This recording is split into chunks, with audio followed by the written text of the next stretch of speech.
Science की series में अभी हम लोग पाइथन पढ़ रहे हैं, जिसमें हम पाइथन की लाइब्रेरी सभी पढ़ रहे हैं और जिसमें भी अभी हम क्या पढ़ रहे हैं, पांडास पढ़ रहे हैं।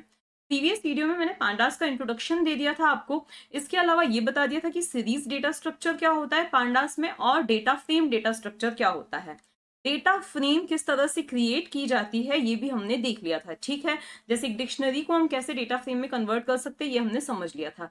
लेकिन अगर हम किसी डेटा साइंस के प्रोजेक्ट को बनाने जाएंगे तो उस केस में हमें डेटा फ्रेम इस तरह से नहीं कि डिक्शनरी में से हमने डेटा फ्रेम बना ली, ऐसा नहीं करना पड़ेगा। हमें कोई रियल वर्ल्ड का डेटा सेट लेना पड़ेगा, उस पर हमें अलग अलग ऑपरेशंस परफॉर्म करने पड़ेंगे। कोई पर्टिकुलर हमें कोई क्रिकेट का कुछ है डेटा एनालिसिस करना है, या हमें कुछ फैशन इंडस्ट्री के हमें किसी डेटा को एनालाइज करना है, उस पर बेस्ड हमें कोई डिसीजन लेना है, मतलब कोई भी प्रोजेक्ट बनाना है तो हमें एग्जिस्टिंग डेटा सेट का यूज करना पड़ेगा, ठीक है ना। तो अब बात यह आती है कि वो जो एग्जिस्टिंग डेटा सेट है उसको कहाँ से लिया जाए, हमारे सिस्टम में कैसे उसको डाउनलोड किया जाए, डाउनलोड करने के बाद किस तरह से उसको पाइथन में यूज किया जाए, जुपिटर नोटबुक में यूज किया जाए, ठीक है। तो आज के वीडियो में हम यही चीजें देखेंगे कि हम डेटा सेट ले कहाँ से सकते हैं, डेटा सेट लेने के बाद उसको हम इंपोर्ट, यहाँ पे हम जुपिटर नोटबुक में किस तरह से उसको हम ओपन करके देख सकते हैं, हमारे सिस्टम में उसको हमें कहाँ इंस्टॉल करना पड़ेगा, ठीक है ना। तो सबसे पहले तो आपको चाहिए डेटा सेट, ओके। तो हम एक काम करते हैं, गूगल करेंगे। वैसे आप कैगल पर जाकर डेटा सेट्स, बहुत सारी वैरायटी के डेटा सेट्स हैं वो ले सकते हो। एटलीस्ट पांडास लर्न करने के लिए तो आप वहां से डेटा सेट ले लीजिए और जो ऑपरेशंस मैं बताऊं वो आप परफॉर्म करके देखिए, ठीक है। तो आप यहाँ पर आप गूगल पे सर्च कर लीजिए data sets for data science project, okay. तो डेटा सेट्स फॉर, ऐसा सर्च करने पर बहुत सारे यहाँ पे वेबसाइट्स अवेलेबल हैं। आप कैगल पर जाएंगे, कैगल पर जाने के बाद अब बहुत सारे ऑप्शंस हैं, आपको जिस पर भी वर्क करना अच्छा लगे उस डेटा सेट को आप उठा सकते हैं, मतलब कि उसको आप डाउनलोड कर सकते हैं।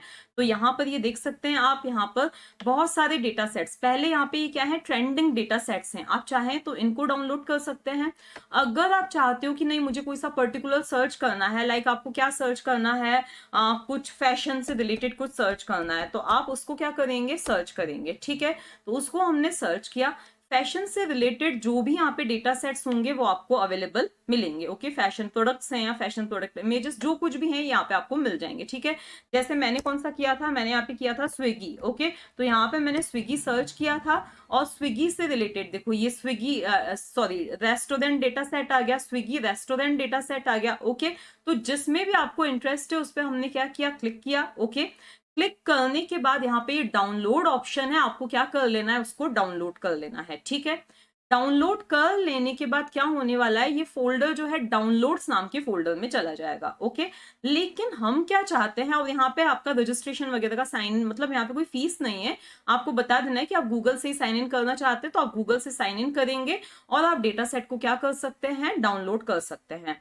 जैसे कि मैंने डाउनलोड किया तो डाउनलोड्स फोल्डर में आ गया, लेकिन मैं चाहती हूँ कि जहां पर मेरी जुपिटर नोटबुक है ये डेटा सेट पर्टिकुलर कहाँ पे आना चाहिए, वहीं पर आना चाहिए। तो उसके लिए अगर आपको अपनी जुपिटर नोटबुक का पाथ पता हो तो आपको उस डेटा सेट को भी वहीं पे कॉपी करना है।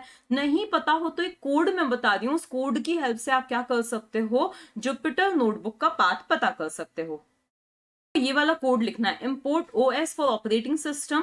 ये पाथ के अंदर एन पाथ वेरिएबल का नाम है जो कि आप चेंज कर सकते हैं, is equals to OS dot get current working directory, get CWD, ठीक है। और उसी चीज को हमें क्या करवा देना है, प्रिंट करवाना है। तो उसको हमने रन किया तो हमें पता चला कि हमारा जो नोटबुक का पाथ है वो क्या है, C यूजर्स SSB, ठीक है।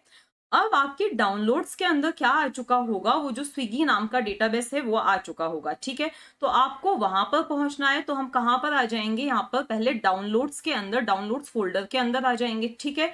तो ये हमारा डाउनलोड्स फोल्डर है, इसमें ये आर्चिव नाम से क्या आया है, हमारा फोल्डर डाउनलोड हुआ है, ठीक है। उसके अंदर हमें जाना है और उसके अंदर आप देख सकते हैं स्विगी नाम की क्या है, एक्सेल फाइल है, ठीक है ना।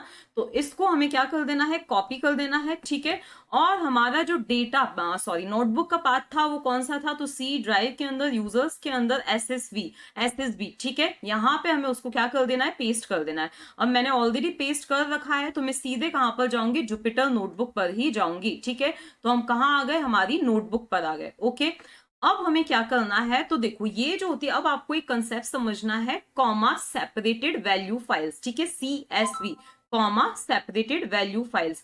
तो हम चाहें तो रीड एक्सेल मेथड का भी यूज कर सकते हैं और चाहें तो रीड सीएसवी मेथड का भी यूज कर सकते हैं और उस पर्टिकुलर डेटा सेट को क्या कर सकते हैं, ओपन कर सकते हैं। ठीक है ना। तो चलो मैं क्या कर रही हूँ, रीड सीएसवी का यूज कर रही हूँ। तो इसको मैंने किया डिलीट और पहले हमें क्या करना पड़ेगा, इंपोर्ट और यहाँ पे पांडास एस पीडी ये हमें लिखना पड़ेगा। ठीक है, ये हमारी पहली लाइन जो कि हमें लिखनी ही है किसी भी पांडास अगर हम यूज कर रहे हैं तो उसमें।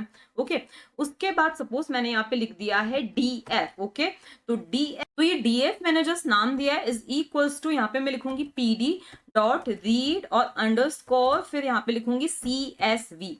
ये लिख देने के बाद मुझे यहाँ पे क्या करना है, मुझे बताना है कि कौन सी डेटा सेट को मैं रीड करना चाह रही हूँ, उसका नाम क्या है।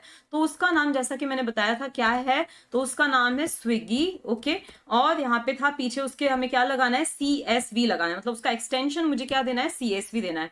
अगर हम यहाँ पे रीड एक्सेल यूज कर रहे हैं तो उसका एक्सटेंशन हम क्या देंगे, स्विगी डॉट एक्सेल देंगे। ठीक है ना, हम XLS देंगे। ठीक है, तो ये इस तरह से हमने यहाँ पे लिख लिया। ठीक है, इसके बाद क्या होगा, यहाँ पे हम और भी ऑप्शंस प्रोवाइड कर सकते हैं। ठीक है ना, और भी पैरामीटर्स हम प्रोवाइड कर सकते हैं, वो हम आगे की वीडियोस में देखेंगे। ठीक है, इसके जस्ट बाद में यहाँ पे सिंपली लिख देती हूँ DF। ओके, और इसको मैं क्या करती हूँ, रन करती हूँ। तो आप देख सकते हो कि ये जो हमारा डेटा सेट है वो टेबुलर फॉर्म में, मतलब डेटा फ्रेम में कन्वर्ट होकर, एक तरह से हम बोल सकते हैं कि क्या हो चुका है, ओपन हो चुका है, टेबुलर फॉर्म में ओपन हो चुका है। और आप देख रहे हैं पहले ये 4 तक है और उसके बाद में क्या है, इतने रोस एंड कॉलम्स हैं, लेकिन ये पूरा यहाँ पे डिस्प्ले नहीं हो रहा है।